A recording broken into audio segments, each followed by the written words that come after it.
Chemistry na walang katulad. Ikimpaw lang yarn. Mahal na mga OFWs.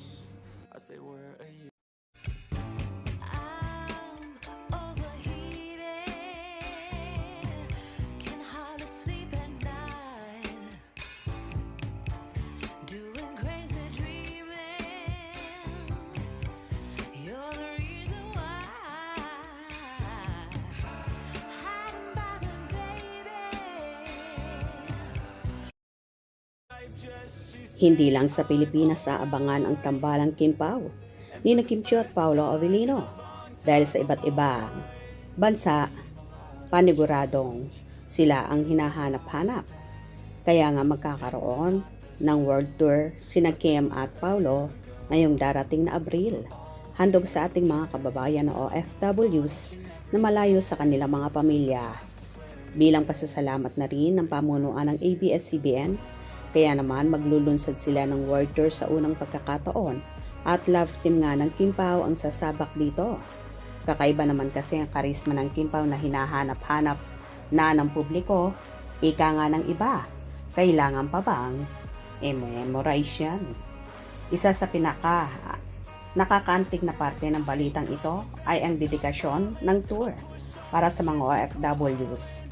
Binigyan din sa ulat ng malaking paghahandang ito ay para sa mga kababayan nating nasa ibang bansa na tunay na nagmamahal sa Kimpaw.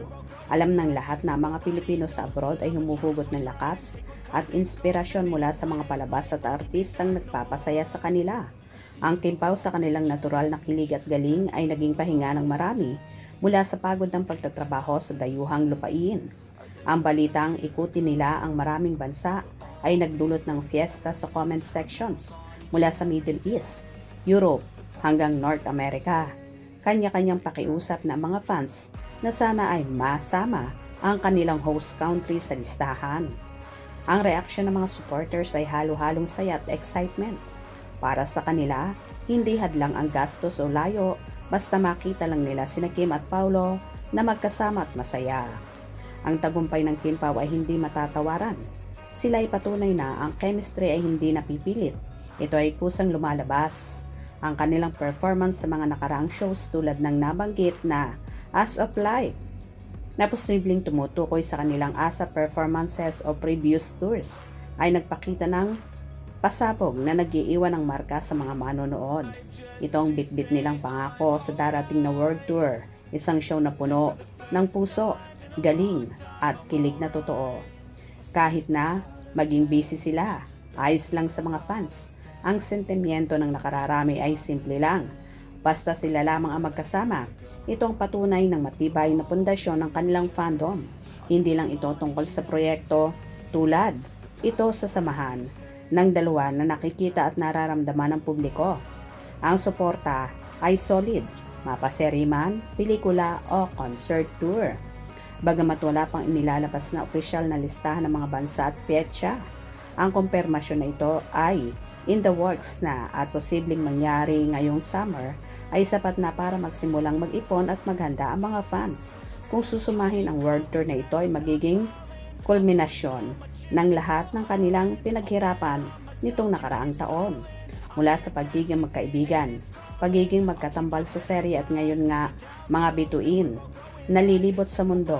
Ang paglalakbay ng Kimpaw ay isang kwento ng tagumpay at pasensya at tamang panahon. Para sa mga fans, ang Summer 2026 ay hindi lang basta tag-init. Ito ay magiging panahon ng pagdiriwang, pag-ibig at pagsasakatuparan ng pangarap na makita nila ang kanilang mga iniidolo sa personal. Manatiling nakatutok para mga sa susunod na anunsyo. Siguradong sa mga susunod na linggo, unti-unti nang ilalabas ang mga detalye ng tour dates at venues. Sa ngayon, namnamin muna natin ang good news na ito.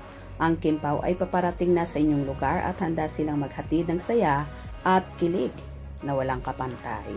O diba, bongga talaga ang Kimpaw at tangi sila lang ang makakagawa nito sa unang pagkakataon.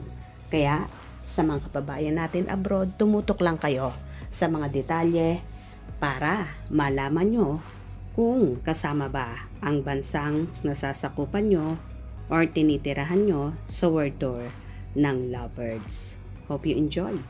Please subscribe for more info.